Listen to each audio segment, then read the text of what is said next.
Hello and welcome to a special edition of the Blue Monday podcast with me, Richard Woodward, and joining me from The Guardian, a football journalist and lifelong Town fan / sufferer, I guess, Nick Ames. Nick, morning to you. It's been a momentous week. How's it been for you? Busy, I guess?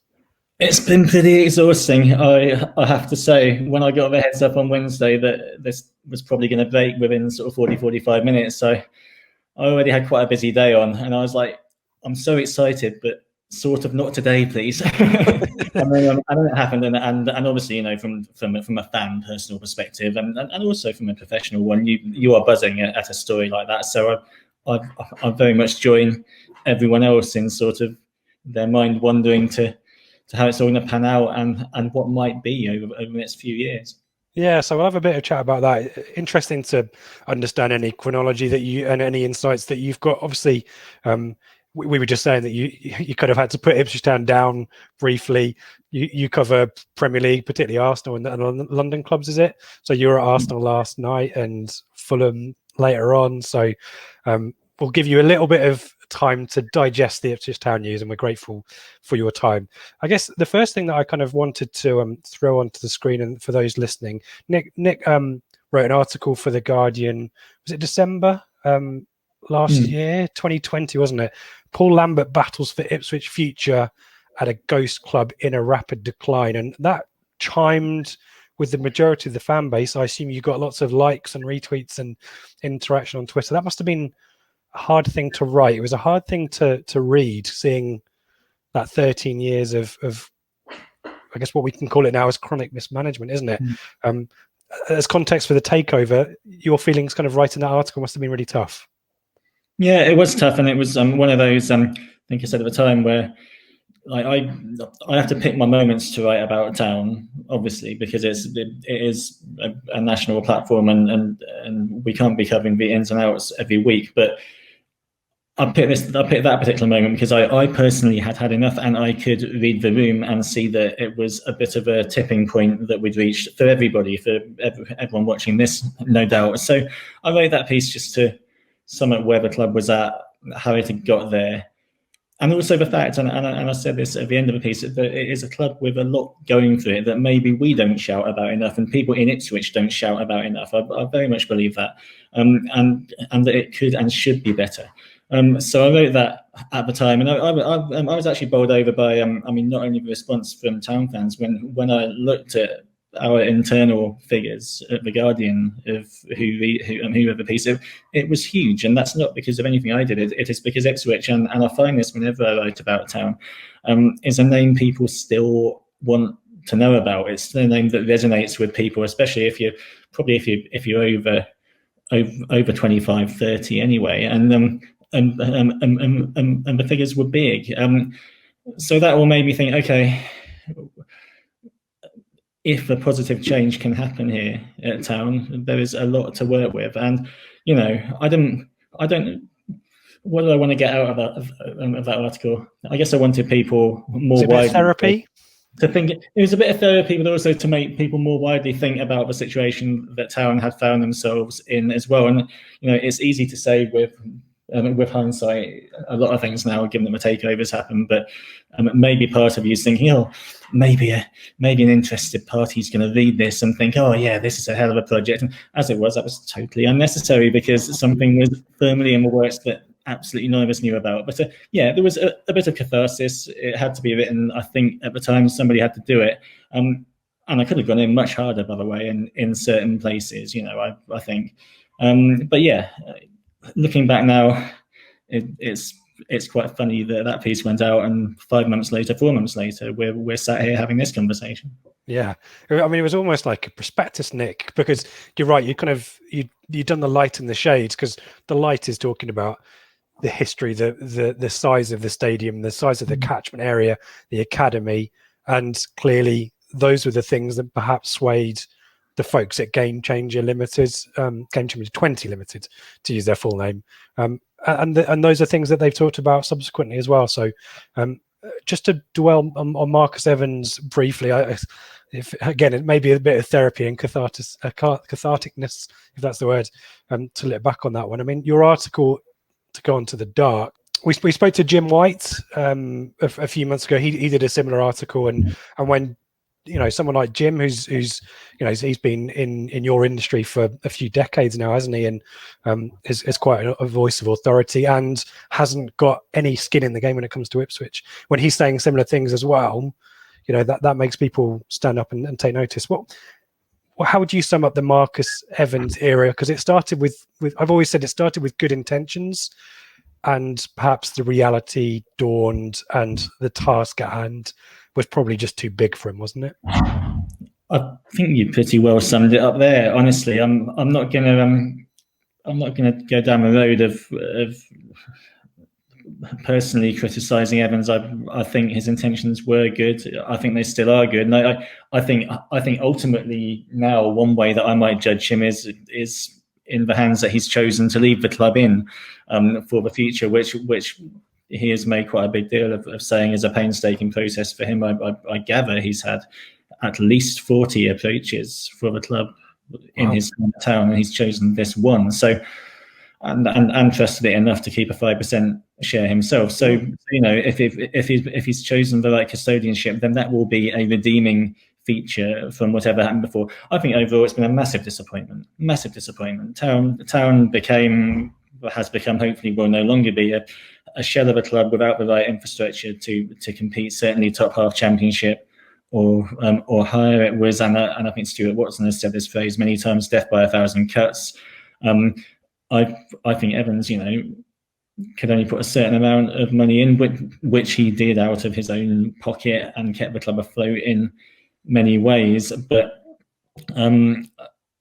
I think there was no real drive to make Town smarter off the pitch, to sort of look at where we can invest, even if it's not in big transfer fees, big players, to make that difference that other clubs have done. There was scant investment in personnel, in the infrastructure that was eroded. And in the end, that you're left in a place where you're just running to catch up and hoping that you've got some way of holding it all together. And Mick McCarthy did that. And I'm sure this has all been spoken about at length many times. And after Mick left, you're then exposing a total lack of structure that depends on a very strong figure, strong manager to hold it all together. We didn't have that in Paul Hurst. Didn't ultimately have it in Paul Lambert. I thought we might. I thought we would, actually. I was wrong. I thought Paul Lambert was going to keep Town up, and I thought things were going to get a lot better, and they didn't. So I was completely wrong. And then Paul Cook, I think, is a bit more out of the Mick McCarthy mould, I think. Not necessarily in terms of football style, but in terms of personality and gravitas. And maybe it could work. Maybe it would have worked in the short term with Paul Cook, Marcus Evans axis. But the club had to move on. It's got to the point where we had to move on, and we can pick over every little aspect of it. But I think overall, it's been a failure. I think it's been a well-intentioned failure. Yeah, it's interesting, and I'll put the screenshot of your article just up here as well from earlier in the week. Ipswich entered new era with £40 million takeover by Game Changer 20.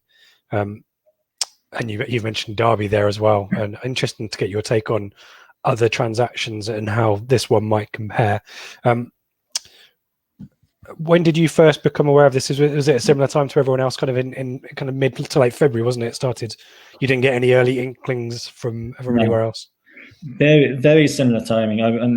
Obviously the three outlets that probably reported it was The Athletic and TWTD and ourselves, and I think my report went out last.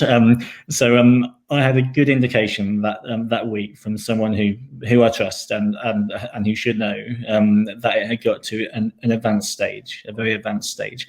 But you're not going to run a piece like that without sourcing it severally. So I didn't quite have the way to make every jigsaw piece fit. Matt Slater, our outstanding journalist, brilliant colleague, ran a fantastic story, which was right. Phil on TWTD did as well.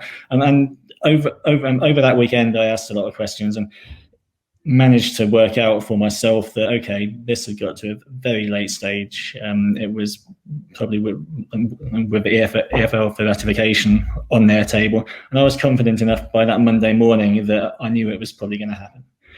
So ran that story. And after that, after that, for the subsequent month, it was one of those where no one's really going to give you a running commentary on a deal like this, or at least you're very lucky if you're going to get one. And I wasn't lucky enough. So there was a lot going around about maybe it's stalled, maybe it hasn't, maybe this and maybe that. But everyone that I was calling was just saying it's the same, nothing new, nothing new. And in my head, as long as it's nothing new, it's not off, is it? And you know, and within that, there can be ups and downs and oscillations, and people, you know, land registry searches and the like. Yeah.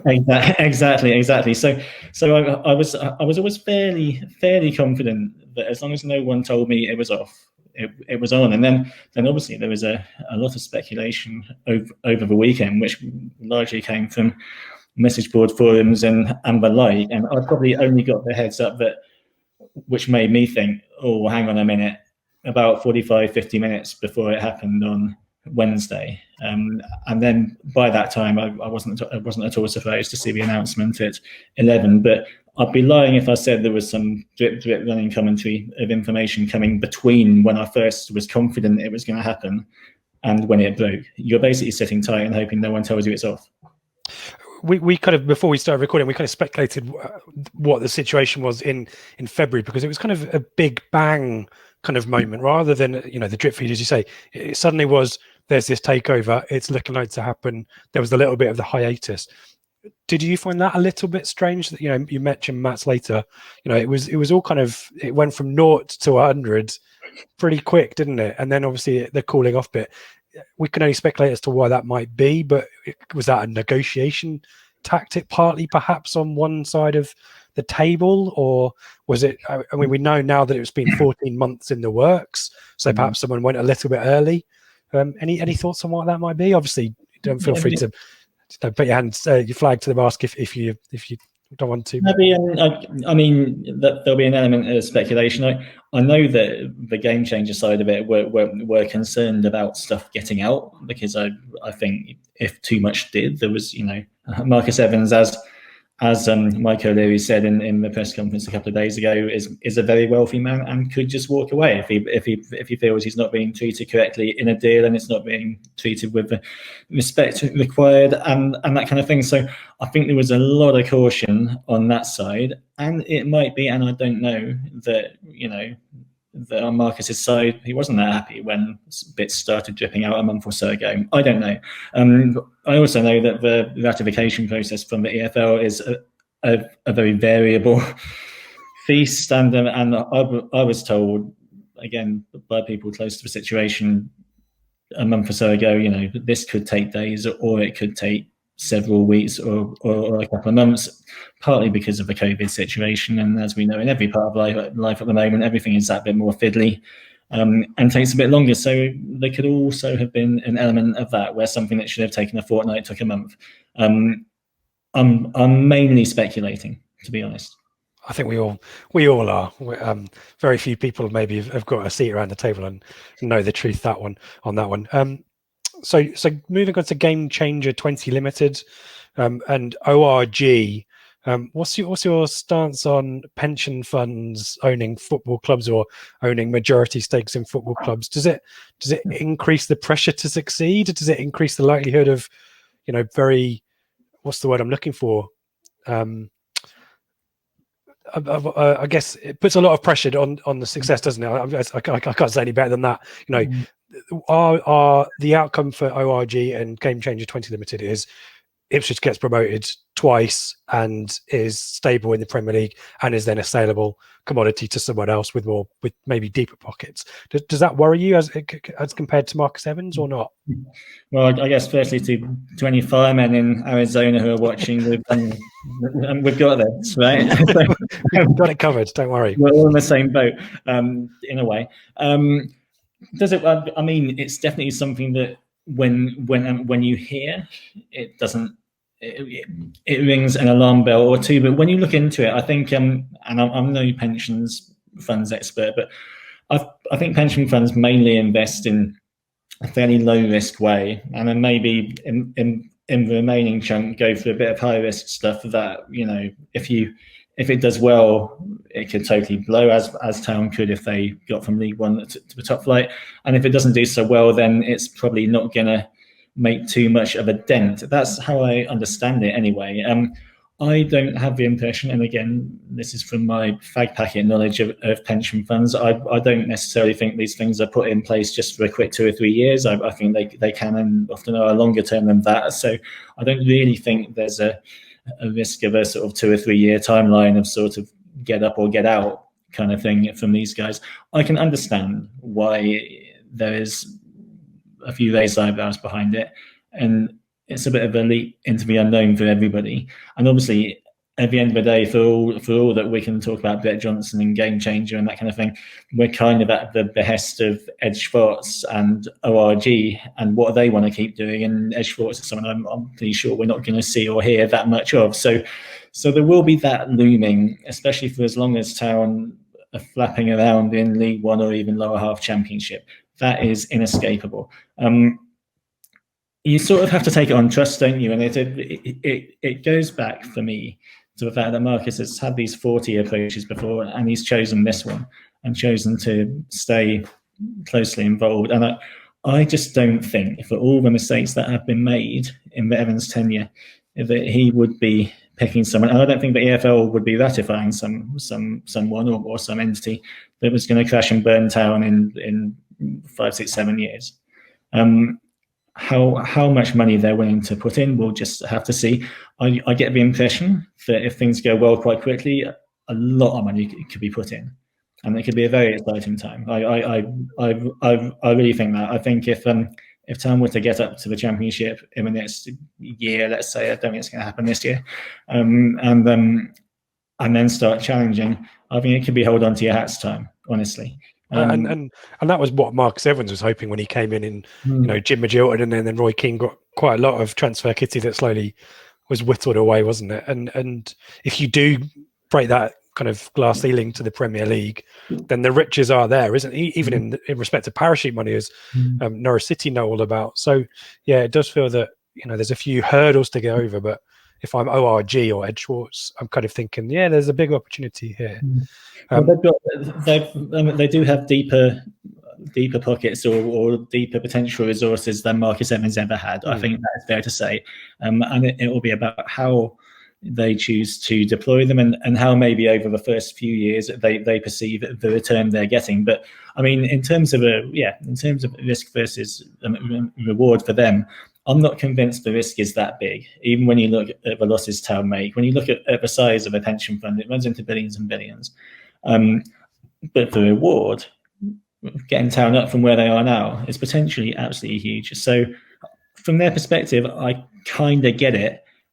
And it also incentivizes them to run the club in such a way that it has to happen, or that's to be the best possible chance of it happening. So I do expect big investment in infrastructure, in personnel, in people, in sort of ways that making marginal gains off the pitch, as we spoke about earlier, and that kind of thing. And I think they're going to give it a hell of a shot. I also think, from listening to Brett Johnson and speaking with him a bit in a Zoom a couple of days ago, that they are realistic and they do know that Town are a League One club that is, I mean, again, I'm 85, 90% sure not going anywhere this season, and that you can't just spend your way out in a year. I think they've got a realism that this could take time, but I think they're determined to do it. I was going to say, whilst there's and this is, I guess, going back to Marcus Evans, this is what you prefer and expect from a football owner, which is to be is to put the money in, but not to be seen, to not be micromanaging, to not need to be there day to day. So for Game Changer and ORG to have that ownership structure that leans on the likes of Mike O'Leary and whoever this chief exec is to be the face, I think is reassuring. But as you said, you were part of the 1 hour press conference on Wednesday night, was it? Where Mike O'Leary and Brett Johnson gave their early views. You must have, all of us have come away reassured. How is it for you putting a question to Brett Johnson and seeing the whites of his eyes as it was when he gave you his answer? I enjoyed it. Really, really enjoyed it. It came across very well. I guess as a baseline, you would expect enthusiasm and energy from a new owner or part owner in that kind of situation, but it was underpinned by, I felt, knowledge of English football, a love and reverence for English football, a knowledge of football. And I think what is good about these guys is that they have built up a club at Phoenix, admittedly from zero, and that's not what you're doing here. You're trying to turn a tanker around here, so it is different. But they built up a club and established a culture where, as he said in a couple of answers to questions, people do want to come and play for them and enjoy the environment. So I think his experience in the football business shone through, and his more textured knowledge than maybe some people would have expected of the environment here as well. I know, great talker, good front man as well. Like he's clearly been picked as or put himself forward, whatever, as front man for Game Changer for a reason. He's very personable, good communicator, really good communicator. I think we'll be seeing a fair amount of him, whether it's on Zoom stuff or later on in trips when it permits to the UK. I think he plans to be quite visible. And I came away very impressed. And you don't want to sound like you're eulogizing about something where the future is so unknown. The cult of Johnson. Totally. And we're all guilty of drinking Kool-Aid sometimes. And I thought that, as I say, I thought, admittedly based on a bit more than first impressions, that Paul Lambert was going to be fantastic at Town, and look what happened. But from my experience of these things, I got a good feeling.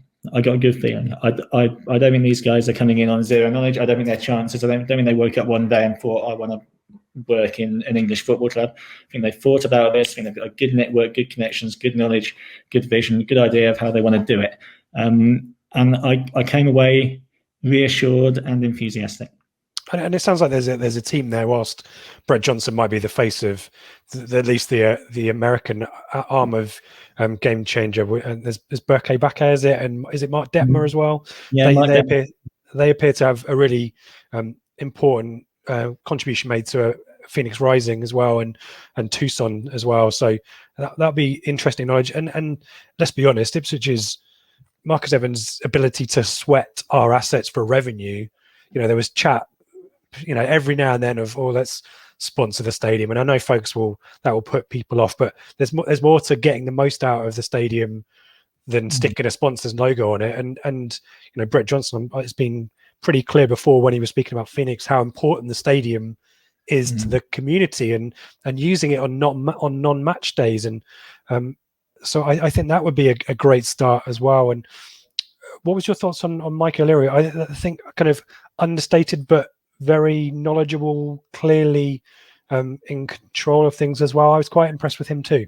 Yeah, good speaker. There was something a little bit more old school about him, and I don't mean that in any sort of pejorative sense. I felt there was a composure and a sort of statesman-like manner about him. He's obviously been involved in the game on and off, I would say, for a long time. But also, like, he's involved and been involved, I think, in many businesses, a lot of different tech companies and stuff like that.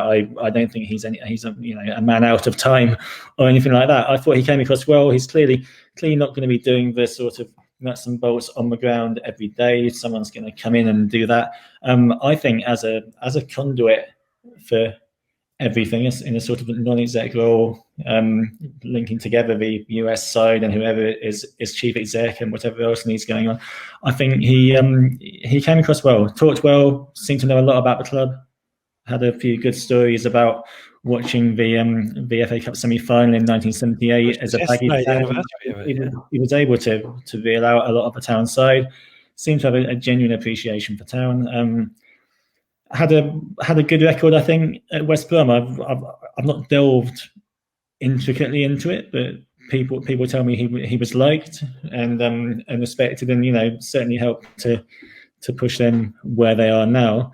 And I think also he's a realist. I don't think I think he'll go about things fairly cautiously and strategically. He was talking, just going to your point about the stadium, I think there was a question about developing that, and this and that. And I think there's always a danger that people think with a takeover like this one that within 6 months we're going to see the Portman Road Arena glistening and beautiful and entertainment and this and that here and there. Not going to happen, I don't think. I think he pointed out that it took several years at West Brom to manicure the Hawthorns, which definitely needed it. I remember from going there in the late 90s and early 2000s. But I think their priority is going to be to put money into the team. Which would make sense, wouldn't it? Now that you could circle back and say that a bit of the problem with Marcus Evans was that he would pay often decent-ish wages, but the rest of the club was neglected. I think that is a mistake these guys won't make, and I think they've got the resources to put that structure in place.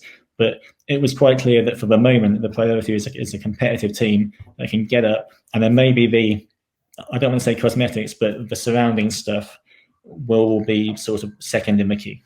Yeah, and the good thing, I guess, is I think stadium repairs or upkeep is exempt from FFP laws, perhaps, or something like that, along with the academy. So if there's money there, then that's handy, I guess. And the thing is that Marcus Evans really failed to do, and I've spoken to folks at the club about this, is to underestimate the optimism or the sentimentalism of football fans. If the ownership shows a drive and determination to succeed, then supporters generally line up behind that, and as a result, spend more money. And so I'm not surprised the season ticket announcement, which was expected yesterday, was pulled, because I wouldn't be surprised if something more creative, hopefully, is in the pipeline. And it kind of, again, feels win-win. You show commitment off the field to make the matchday experience more improved.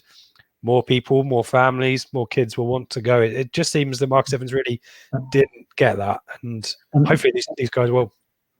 And that's what it sounds like they've created in Phoenix so far. I mean, again, club with a new 10,000-ish capacity stadium in a huge city, so you can't sort of say they've tapped in the whole community. I mean, Ipswich is a much more compact and small place, but they've definitely, from what I'm told, really reached out there and got a good community presence and got people packing in. And I think okay, maybe there wasn't the cynicism in Phoenix that there is in Ipswich, and the sort of sense of being knocked back so many times over the years. But I think they will come up with stuff that appeals to people. I think they have got a lot of sharp commercial acumen there. I think that will be something that they try and leverage, but again, more in the medium term. And hopefully they get bums on seats. And I hope as a fan, really, I hope everyone treats this as a sort of blank slate. A lot has happened. A lot has happened in the past dozen years, and it's been rough in an ITFC context for everybody. A lot of punches, but I think this is a 0 point from which everyone needs to give it a clean slate. Start again. If you're lucky enough to be able to afford it, get that season ticket. See what's going to happen on this ride, because I think these people are ready to go and ready to make something happen. Here, very much endorse that message. And the big summer coming up of contracts, we've got a question about that, which is why I've gone to the phone. Paul Cook coming in, and as you said, there's some baggage, some psychological baggage that surrounded the club with the current structure. That's kind of gone now. We kind of need to move on, don't we? And hopefully that psychological boost might not happen this season, but hopefully next will lead to good things. Let's go to the questions. Thanks to everyone who posted a question on our Twitter. I'll start with Steve. What are your thoughts on the possibility of Mark Ashton becoming RCO? He mentions his popularity or lack thereof at Bristol City. Thoughts on Mark Ashton? It's been mentioned quite a few times, hasn't it? It has. And firstly, Steve, thanks for your question. Yeah, I know from the Bristol end that Ashton has been pretty much sidestepping any questions about this when anyone tries to doorstep him on it is what I hear. So whether or not this is live, and it's fair to say he's the front runner, I think, of what I'm sure are several candidates. We will see. Yeah, you talk to people at Bristol City or around that club, and it's mixed. I think the sense is he did very well early on in the transfer market, especially, and things have sort of turned a bit sour, if you like, since he made the decision to appoint Dean Holden, who was the sort of inexperienced assistant manager last summer, wasn't it? And there was a bit of a sense that maybe he was involving himself too much in certain things. Again, this isn't my opinion, but it's the sense that people have conveyed. Maybe a sense that he got a bit too hands-on, and then obviously he's appointed Nigel Pearson, and they're still in a bit above it, I think, in the table, definitely comparative to where they want to be. I don't know enough about his methods. I don't know enough about what specifically is, positive and negative about how he works. What I do know is that an experienced CEO in football is needed. He is that. Town have had CEOs before, then Marcus dispensed with that kind of role, and there was clearly a big void where some serious on the ground leadership should be. Simon Clegg obviously didn't have that football experience. Ian Milne, lovely guy, good at engaging with people, but maybe not either.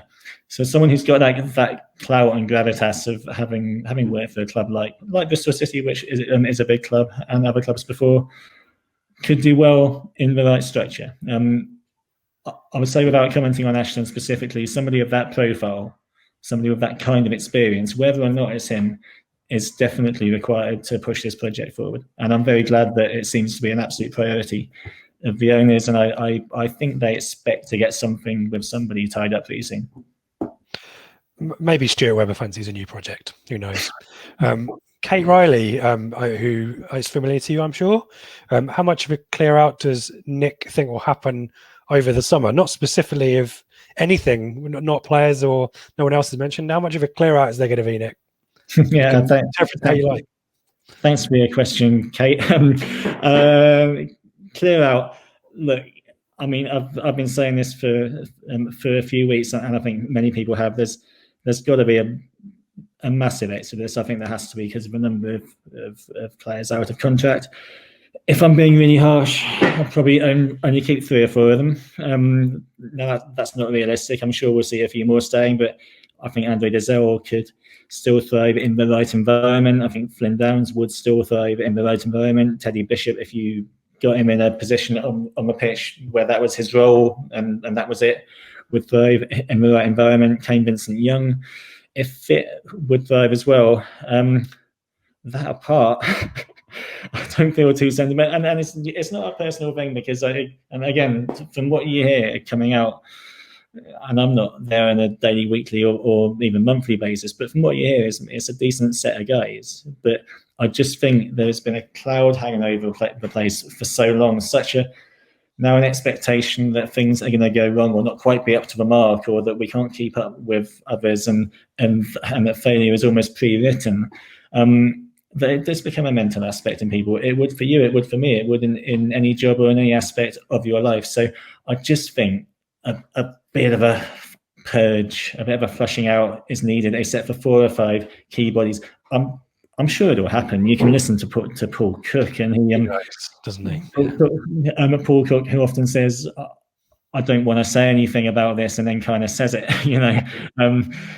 In terms of the massive rebuild and restructuring that's needed. So, I would thank these guys for trying, which they have, but I wouldn't shed a tear for too many of them. I think it'd be a massive shame if we saw Andre Dezell in particular, or Flynn Downs, leave Ipswich in this kind of state without having done anything really at Town, achieved anything, driven forward with them.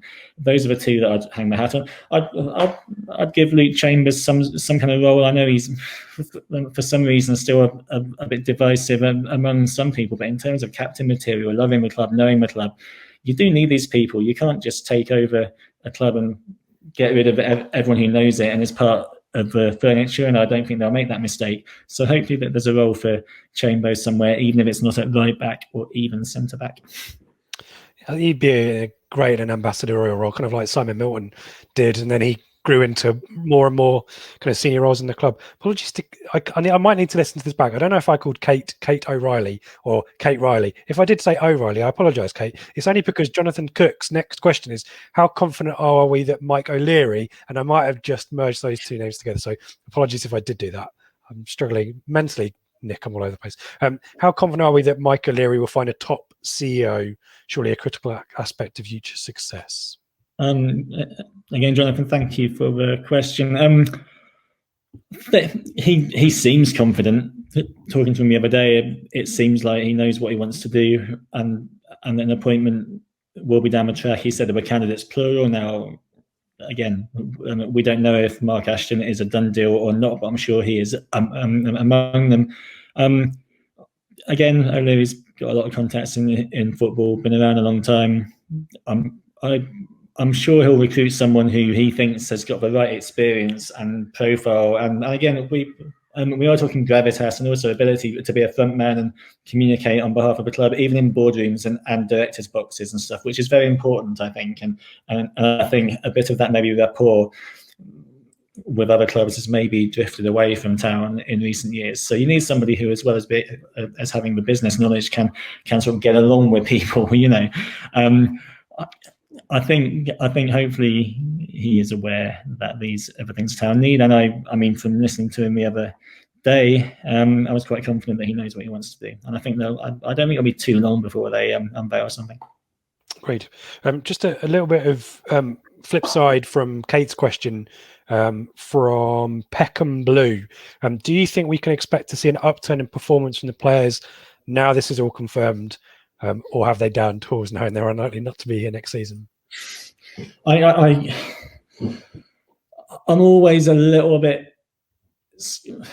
I get a bit frustrated. And sorry, thank you again for the question. I never like to say players have down tools or given up or stuff like that. Sometimes you sometimes see it, and it has happened. Most of the time, I think footballers, whoever they are, do want to do a good job. You're playing for your next contract. You're playing for this. You're playing for that. You are a professional, and like you, like me, like anyone, you're turning up for work, and you're not wanting to screw up, are you? So I don't think they're all going to be coming in on Saturday against MK Dons thinking, right, I'm not going to be here. There'll be people who like the sound of what they've heard from Brett Johnson, and quite rightly thinking, I wouldn't mind being a part of this. Let's have a go. So I think, I mean, there's the subconscious impact, I guess, sometimes of, oh, maybe I might not be here, and maybe you get a bit tentative or whatever, but I don't think players consciously check out in that kind of way. And from dealing with a lot of footballers in my work and often asking them questions about processes like that, I think things can affect you subconsciously, but maybe consciously. You don't come in thinking, I'm not going to try today. I'm not going to try and string 10 passes together to beat MK Dons, which would be quite an achievement, wouldn't it? So, yeah. I don't know what the impact will be, but I don't think they're going to be downing tools sort of en masse, sitting down thinking, right, that's it. I don't know if that's a very helpful answer whatsoever. It's a difficult one, isn't it? Because, the Paul Cook's introduction hasn't really yielded the kind of points return that we would have expected, that you've seen with the Cowleys at Portsmouth. But the reasons for that, I presume, are multifaceted more than contracts, possibly. There is, I've been trained to do a certain thing in a certain way, and now that has totally been stripped away, and I'm having to learn my position from scratch. It's a different voice. It's a Scouse voice with different vocal cords that go up and down. It's a challenge. And obviously the off-field stuff, I think it's pretty common knowledge that the players didn't find out that it was formalised until pretty much the same time we did.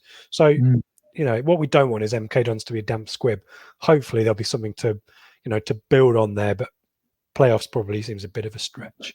Something that I think, sorry to cut in, that I think it's important that people take the sort of medium to long term view for what it is, and if Town now get 2 points from the rest of their games this season, people don't start thinking, oh goodness, Brett Johnson, game changers, it's all going wrong. And this is very much something, the fruits of which we are not going to see until hopefully on the pitch next season and off the pitch beyond. So I would just say, don't let the next month blow you off course. And I think that was always the case anyway, even if the takeover hadn't happened for Paul Cook.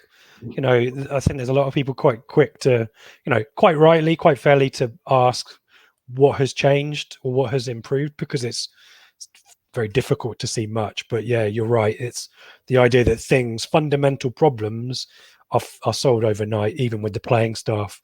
It just doesn't happen, does it? 2 questions that I want to merge together. One from Tom. Tom Agate, how will FFP affect our ability to splash the dollar, in his quotes? And then Mark W, what league rule limitations, whatever they are currently, could limit our ambition for a quick rebuild and promotion next season?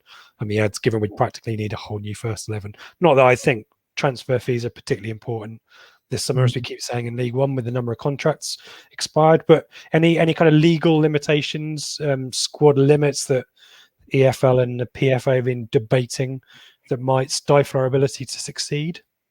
I don't know of anything that's coming immediately down the track, and I think very fortunate that the salary cap situation has been put on the shelf for now, as I understand it. It's funny. I was talking to somebody else about a month ago who was involved with a group that at one time might potentially have been interested in sounding Evans out about Town, although it hasn't got to that or needed to get to that. And that person got back onto me and said, "Oh, thank goodness about the salary cap. Nothing, there'd be a lot of trouble getting something through if that was in place." So I think now that isn't in action, I think in the context of what Town need to do, it should be okay, frankly. Over this summer, but a lot of dealing is required. And you see, my biggest concern from a fan point of view is hopefully getting Sunderland out of that division, because they've got a lot of money to spend, and I think they're quite happy to spend it. I've seen and heard £60 million mentioned here and there from Louis Dreyfus. They're getting the recruitment guy, I think, from Blackburn for a big salary, who has done a very good job there. They're doing what I think Game Changer might do, and so this is a bit tangential. They're spending a lot of money on good people, knowing that if good people make the right decisions, then that minimises or mitigates any outlay you've made in doing that. And I think Game Changer might go down a similar route.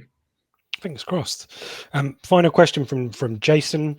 Do you think the Takeover will see ITFC step back from taking loans? And equally, can you see us making an offer for any of the current youngsters on loan with us? Again, I think loans now are an inescapable part of life, especially where Town are. You're always only going to get loans, and unless your squad's packed with them, it's fine. I mean, it's only if you get in a situation where Town have been in, where you've got too many to fill the bench, which we were told would never happen again. Yeah, you panic in January, don't you? Like we've done twice now. For me, again, fag packet, but 3 good season-long loans, maybe 2, if they're very good, is excellent in a squad. And I fully see that happening again. I think Paul Cook is, whether or not, and there will be, but whether or not there are changes in how Town recruit in terms of data and analysis, this pre-season he's going to be restricted still to the domestic market and probably the lower league market. You're not going to be casting your net abroad, partly because of the regulations now mean that you can only bring in a certain caliber of player. So I think he's going to have to look at the loan market. If you're talking about the current guys, it's very difficult because a lot of them have been sort of flung in together, much like when Paul Hurst brought in too many lower division players at once. And you think 1 or 2 of these guys could probably do well in a good team with experience alongside them in a functioning unit. I think Mark McGuinness could be good with another year. I also, and I know it frustrates people, but I think Keenan Bennett has got something, definitely. I'll be quite interested to see what he could do when fit for another year. So you wouldn't say no to having either of those guys back. So Luke Matheson, he's not really featured much. Yeah, like him, and he was very good when he first broke through as a 16-year-old, wasn't he, at Rochdale? But the jury's out for me on that. But I think McGuinness and Bennett have good potential. Whether we see any of them back in practice, I think it's unlikely. I think Cook's going to have his shopping list, isn't he? Let's be honest, which may or may not include anyone online at the moment. That's the end of the questions. Thank you, everyone, for those.